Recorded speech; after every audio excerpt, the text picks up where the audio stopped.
I grew up in a big family. You know, 5 siblings jumping around, making fun of each other, and making the stupidest thing being funny.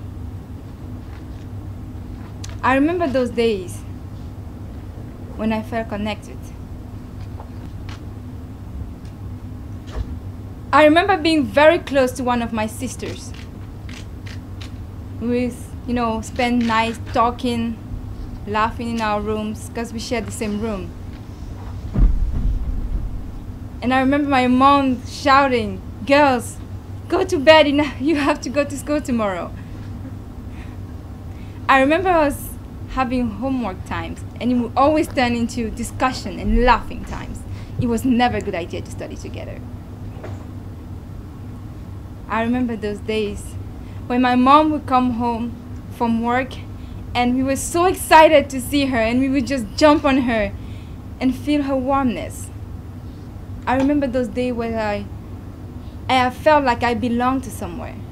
I belonged to my family.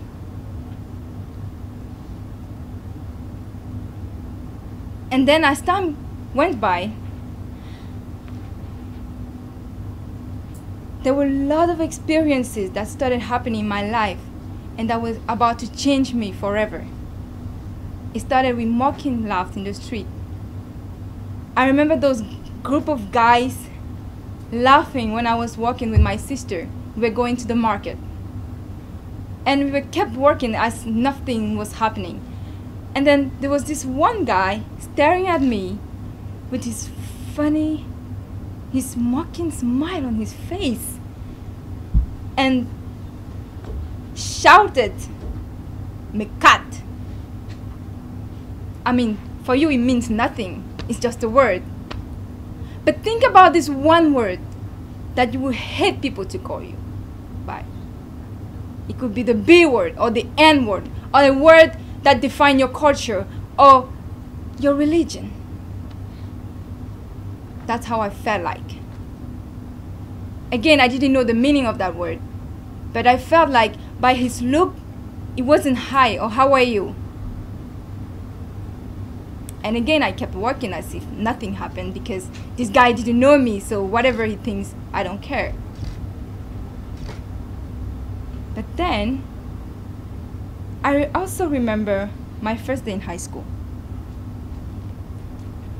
Because, we start high school at like about 11, because we have like 7 years in high school in my country. And I remember my first day, I was really excited to start school, and I was really excited to meet people and get connected. And the first time I entered the room and I sat at this spot that I chose, there was this one girl next to me, and she stood up and looked at me with this disgusted look and said, and just went away with her stuff. You know how I felt like? I was cold. I felt so alone in the midst of this crowd. I felt cold not because of the weather, but because there was too much space around me. And that was not the only time I felt like that. There were many times. Many times. I also remember, a day I was talking with a friend of mine, a very close friend of mine, and we were talking about our friendships and how we are close to each other and why we are friends and all that. And then he started to look at me and smiled. I didn't know what was happening, so I smiled back. And he took my hand and told me, "Patricia, I love you the way you are, and I don't care no matter what people think about you. I love you the way you are, and you're my friend." And I felt really warm. And then I was like, why would you tell me that you don't care what the world thinks about me? I mean, what do the world think about me? And I was really, confused. And he started telling me that yesterday, the day before our talk, he was with friends and they were talking about me. They were talking about my friendship with him and that they didn't get it, like why he wouldn't work with me and stuff like that. And as he was talking, I kept this funny fake smile on my face, but I was shivering inside. And as soon as we finished school that day, I ran home, threw my backpack on the stairs, and even didn't get to enter the house, and just sat down and felt the pain. I felt the pain of being born the way I am. I felt the pain of being me. This was the very first time I started asking myself what was going on. I remember my mom coming back from work that night. I didn't run to her as usual. I was just sitting there and I stared at her. She looked at me and approached me. And with the sweetest voice, she asked me, "What's wrong, my love?" And I just felt like it was time for me to, just throw out things. And I told her all these discrimination things I was going through and how I felt like. And I tried to ask her, what is wrong with me? I mean, Mom, tell me. And then I felt how hard it was for her to, tell me the truth. And then she just let it go and told me that I had albinism. I was born as an albino and I had a lack of melanin, so that's why I am not, black like all my schoolmates and friends and family and everybody I walk with every day.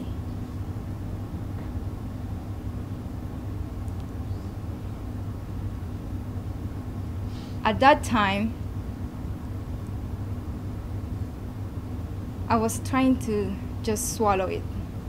I mean, here am I in Cameroon, a country in Central Africa with 99% of its population being black, and here am I in a high school of 2,000 students, being one out of like maximum 3 students being albino. And across Africa, this happens to a lot of kids. Some are sacrificed for ritual because people think they bring wealth. Some other things they are a curse, or they should not be approached by the society.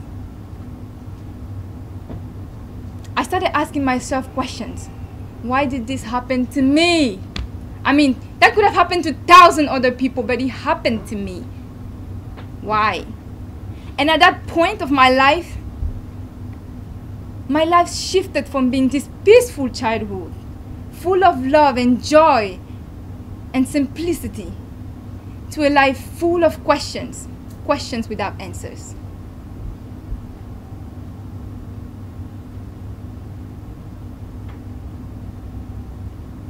I started to make myself small. I started to avoid people, not go to, soccer as I used to before. I started to not go for opportunities because albino are supposed to be weak and they cannot do a lot of things because of the restrictions concerning food or sun exposure or anything like that. But then, later on, I heard about this wonderful opportunity of the YES program that brings students to the US for 1 year and have this exchange experience. So I decided to apply because I thought maybe going there where people don't know that background information, they will make me take time to know me as I am and not as they think I am. So I went there, I spent this wonderful year, and I met people from like different countries, different backgrounds, and yet able to connect and feel the love among them. I was in a place where difference was not a problem. And back home, I realized that this kind of place existed, and I wanted to bring it to my country. I wanted people to know that. So later on, I started this project on albinism, a project that could reunite people and try to make them build bridges of understandings among them. So I did it. I invited people, like about 60 people came actually, whether they were albino or black or whatever. So I was there with some alumni from Cameroon, and we were supposed to give messages. We were supposed to give messages in a row. But as soon as the first alumni finished her talk actually, and I wanted to introduce the next alumni, and I was standing there, and I saw a hand being raised in the very back of the room. She wanted to say something. And we were all like, what does she want to say? I mean, we already have this set up, we already know what we're going to do. And then we were just like, okay, we're just gonna let her talk a little bit. And then she stood up, came to talk. She came to share her experience as an albino. She came to share the most painful things in her life.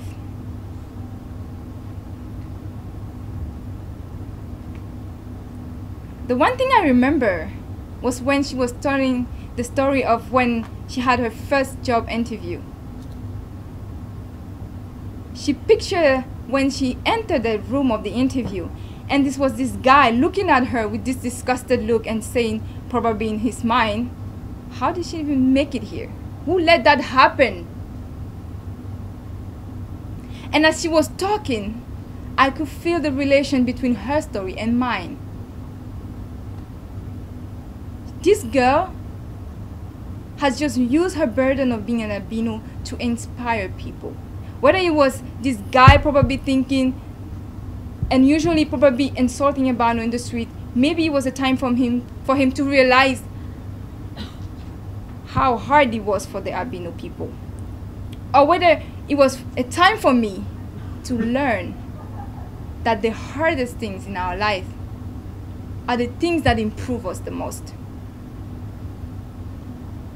Suddenly, I had the answers to all my questions, to all the questions I've been asking myself.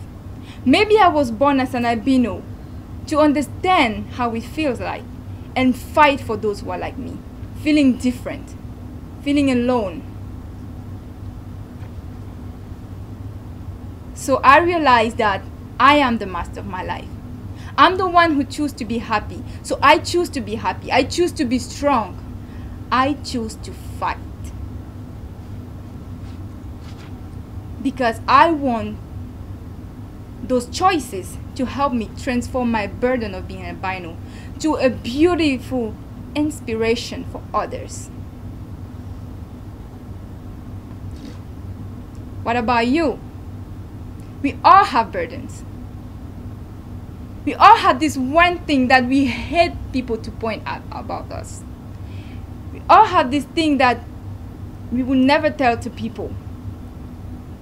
But what if we could embrace this burden and transform it into a beautiful thing? There's so many burdens out there, right? That means so many ways to improve the world. Wouldn't the world be so beautiful? Thank you.